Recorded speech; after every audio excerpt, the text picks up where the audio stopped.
friends, I'm so happy to see you today. Today we're going to hear a story in the Bible about a time that Jesus heals. Now, Jesus did this a lot. He healed people and helped people who were sick. And this is a story about a man who his daughter was so sick and he was so worried about her. And he knew that Jesus could heal him because he trusted in Jesus. So he went out and left his daughter who was sick at home, which was probably pretty scary to do. And he went and he found Jesus and asked him to please help his daughter. Now, Jesus was far away from her, so it took a little bit, and the man had to be patient. He had to be patient and remember that God loves him. So he had to be patient and he had to wait. And he had to trust that Jesus would help his daughter. Must have been hard. Let's watch and find out what happens.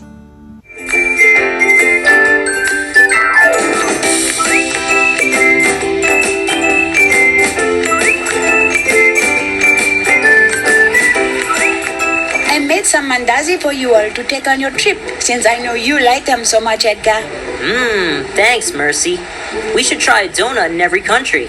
Great idea! Yes! Do you know where you're going next? We're waiting for God to show us the way. We're not in a hurry. There's a story about a time when Jesus was in a hurry. Where is he going? Why was he in a hurry? Jesus and his disciples had just gotten out of their boat when a large crowd came down to see him. One of the people in the crowd was a man named Jairus. When Jairus saw Jesus, he bowed down at Jesus' feet and begged Jesus to come back to his house. What did Jairus want? Well, Jairus' daughter was very sick, and Jairus wanted Jesus to come to his house and heal her. So Jesus went with Jairus to his house, and the crowd followed them. While they were headed to Jairus' house, messengers ran up to Jairus and told him that his daughter had died. Jairus was so sad, but Jesus told him he should not be afraid, and he should keep trusting.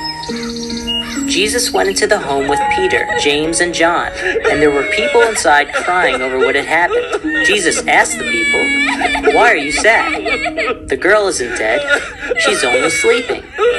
They couldn't believe what Jesus was saying, and they even started laughing. So Jesus made them leave.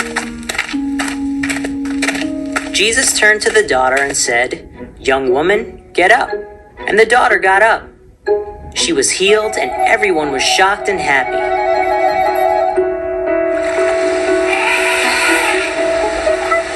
Wow! That family must have been so happy. You are all great storytellers. I hope you get to share more stories with children around the world. Yeah! And we'll share the story about our time here with you, Mercy. As Kat would say, it has been an adventure. That's right. Thank you for teaching us about your way of life.